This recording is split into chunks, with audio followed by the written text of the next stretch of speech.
because I was shooting that night, of all places, Bukit Jalil.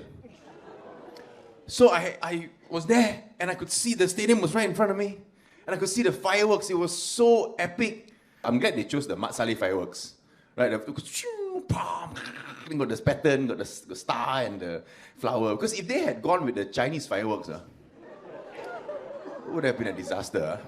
Man, the last song there, I will try to fix you.